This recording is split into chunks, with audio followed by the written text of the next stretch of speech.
नमस्कार, मैं डॉक्टर रणजीत कुमार, सहायक प्राध्यापक हिंदी विभाग, होतीलाल रामनाथ महाविद्यालय अमनौर। जयप्रकाश विश्वविद्यालय की यह एक अंगीभूत इकाई है। मित्रों, विद्यार्थियों, मैं आज अपने व्याख्यान माला की दूसरी कड़ी में बाबा नागार्जुन की बहुचर्चित कविता कालिदास पर विशेष परिचर्चा प्रस्तुत करूंगा।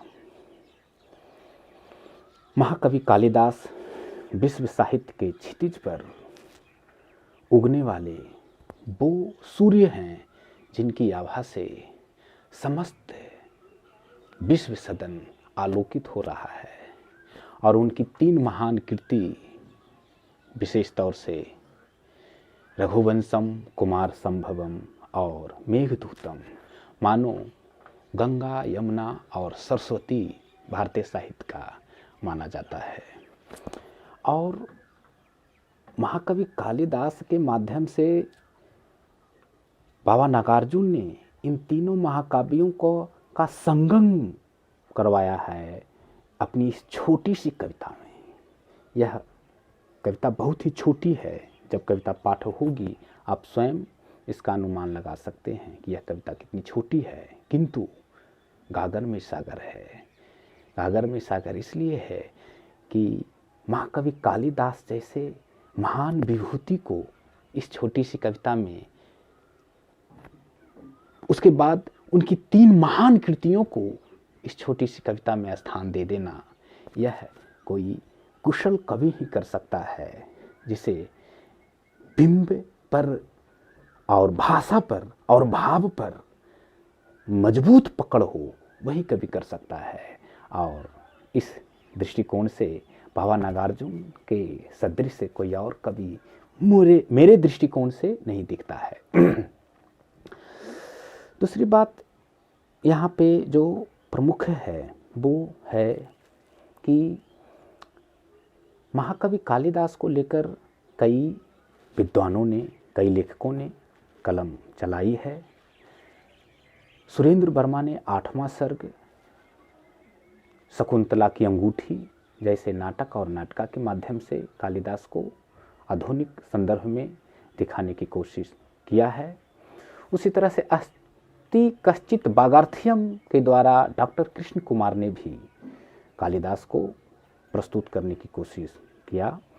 लेकिन सबसे अधिक जो सफलता मिली है वो आषाढ़ का एक दिन नामक बहुत ही चर्चित नाटक जो मोहन राकेश के द्वारा लिखी गई, उसमें जो कालिदास, जो आधुनिक कालिदास जो चित्रित होते हैं, वो अपने आप में प्रायोगिक दृष्टिकोण से और ऐतिहासिक दृष्टिकोण से महत्वपूर्ण है। तीसरी जो महत्वपूर्ण बात यहाँ कविता के संदर्भ में और भी जान लेने की है वो यह है कि रघुवंशम, कुमार संभवम और मेघदूतम, ये तीन जो महाकाव्य हैं, इन तीनों महाकाव्य में हालांकि श्रृंगार और सौंदर्य और प्राकृतिक सुषमा भरे पड़े हैं, लेकिन श्रृंगार के वियोग पक्ष को ही यहाँ पे बाबा नागार्जुन ने महाकवि कालिदास के संदर्भ में प्रश्न के तौर पे उठाया है। हम सबको काव्य शास्त्र के आधार पे पता है कि श्रृंगार जो रसों का राजा है, उसके एक संयोग पक्ष और दूसरा वियोग पक्ष है। और वियोग पक्ष भी जो होते हैं, जो विरह होते हैं, उसके कई कारण होते हैं। श्राप जनित होते हैं, प्रवास जनित होते हैं, मान जनित होते हैं। लेकिन ये तीनों महाकाव्य में जो वियोग है वो दीर्घकालिक श्राप जनित है। दीर्घकालिक श्राप जनित वियोग ही में मूलतः यहाँ पे उपलब्ध है। फिर एक और जो महत्वपूर्ण बात है कि जहाँ रघुवंशम में नायक का अपनी नायिका के प्रति वियोग प्रकट होता है। महाराज अज जो प्रभु राम जी के दादाजी हुए और उनकी दादी अर्थात इंदुमती की मृत्यु पर जो महाराज अज की जो विरह व्याकुलता है, उस विरह व्याकुलता को कालिदास के साथ तादात्म्य स्थापित करते हुए बाबा नागार्जुन ने जो प्रश्न किया है वो बड़ा मार्मिक है। दूसरा कुमार संभवम, जिसमें भगवान शिव के तीसरे नेत्र से कामदेव का भस्म होना और रति का वहाँ पे चित्कार करना, मानो वाल्मीकि ने पुनः क्रौंच के वध के बाद क्रौंची की व्याकुलता को देखा हो, ठीक उसी प्रकार की यहाँ पे व्याकुलता रति की है। तो इस प्रसंग को यहाँ आप देखेंगे कि नायिका का वियोग नायक के प्रति है। और तीसरा जो बहुत ही उच्च कोटि का वियोग वर्णन है और वो है मेघदूतम में।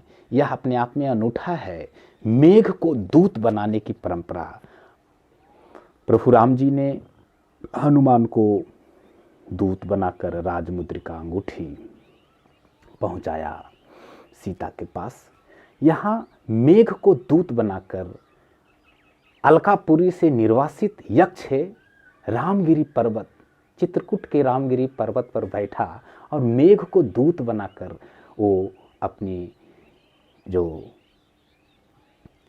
नायिका है, जिसके विरह में वो इस कदर बेचैन था कि कुबेर महाराज का आना भी भूल गया, उन्हें सत्कार करना भूल गया, और उसी के कारण उसे श्राप दी जाती है कि आपको 1 वर्ष तक के अलकापुरी को त्याग कर और पृथ्वी पर प्रवास करना होगा।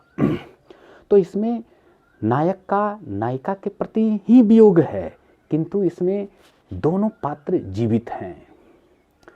तो इस तरह से वियोग के यहाँ पे 3 आधार को रखते हुए बाबा नागार्जुन ने कालिदास से जो प्रश्न किया है उस पर भी मैं थोड़ा सा संक्षेप में प्रकाश डालना चाहूँगा कि यह प्रश्न कोई साधारण कवि नहीं कर सकता है।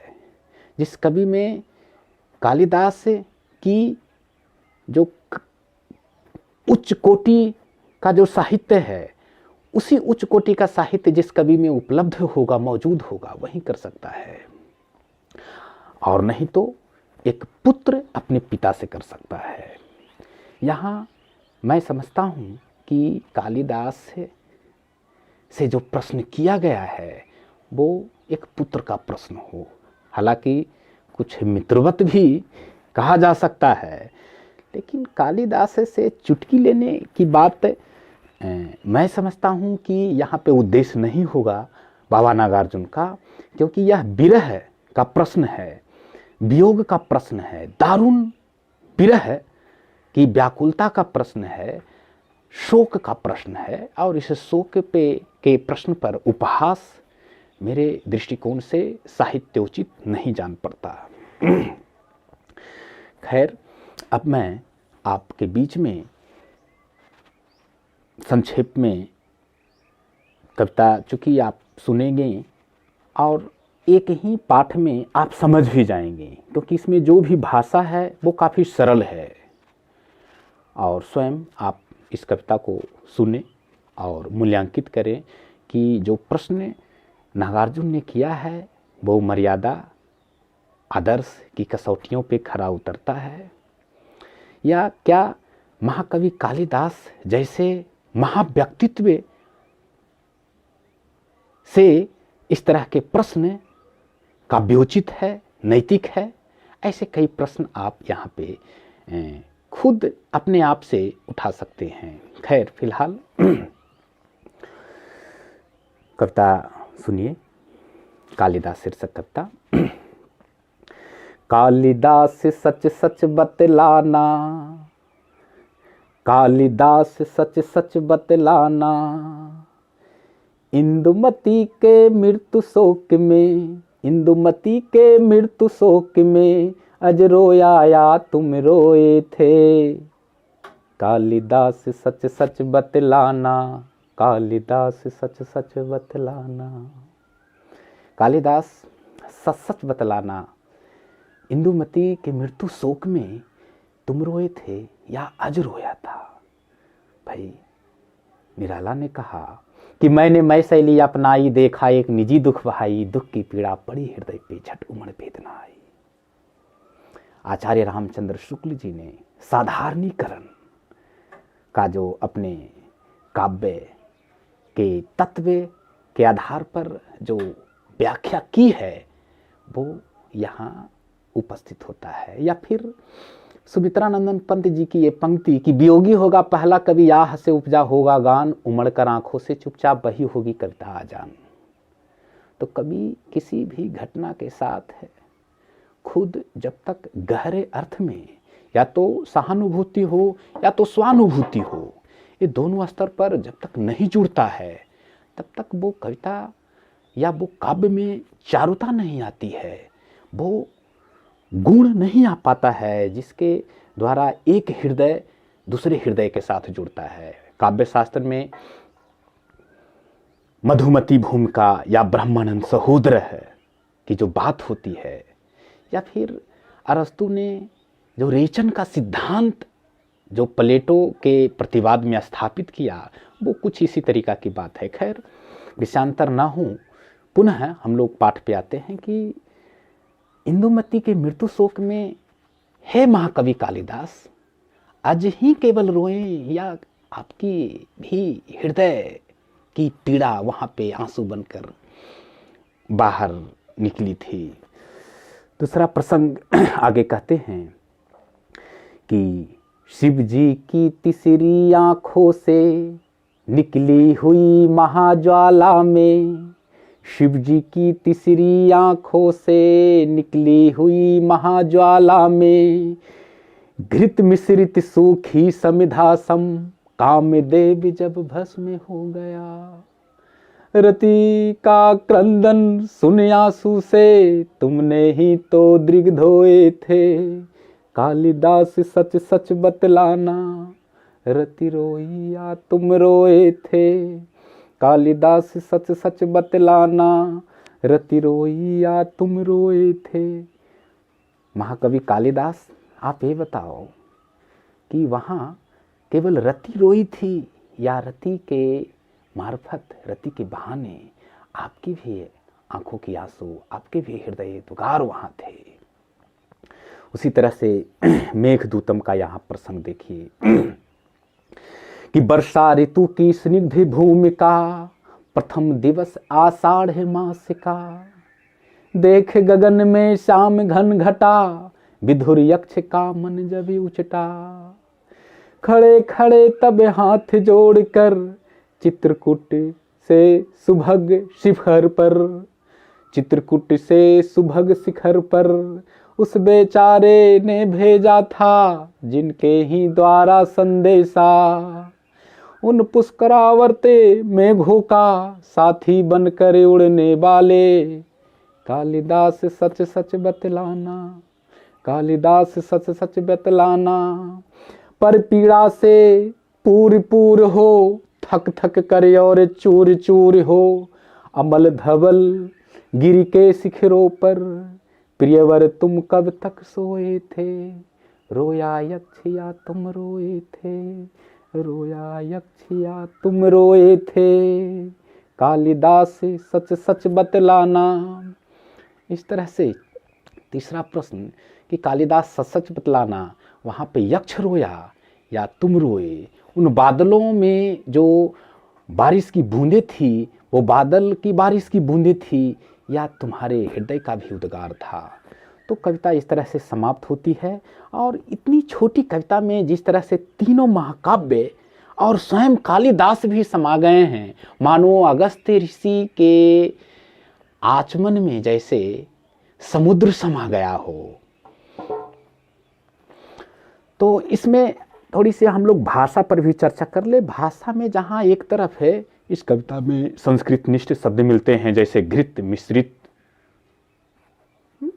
समिधा सम, जैसे चंदन हुमाद में जो घी लगा हुआ और आग से वो जलता है जिस प्रकार से। तो क्रंदन, दृग, ऋतु, पुष्करावर्त जैसे संस्कृत निष्ठ शब्द तो हैं ही। साधारण शब्द पूर पूर और चूर चूर में जो ध्वनि यहाँ पे मौजूद है और एक साधारण शब्द है। तो इस तरीक़ा से शब्दों का मिश्रण, भावों का मिश्रण और ख़ास करके करुणा के संदर्भ में कवि के द्वारा अगर यह संभव हो सका है तो वो केवल और केवल बाबा नागार्जुन के कारण। और इसीलिए तो बाबा नागार्जुन को मैं अपने स्तर से समझता हूँ कि पूरे बिहार के एक सिरमौर कवि हैं। हालांकि रामधारी सिंह दिनकर जैसे राष्ट्र कवि के पास से भी वो चेतना मौजूद है, महाकाव्यात्मक चेतना मौजूद है, किंतु बाबा नागार्जुन में जो फकड़ता है, जो लोकवादी तत्व है, वो लोकवादी तत्व या मर्म के कारण ही यह संभव हो सका है कि कालिदास जैसे लोकधर्मी कवि की संवेदना को, उनकी पीड़ा को, उनके महाकाव्यात्मक अभिव्यक्ति के साथ जोड़ते हुए इस छोटी सी कविता में पिरो दिया हो। तो इस तरह से पूरी कविता समाप्त होती है। नमस्कार। सब्सक्राइब करें,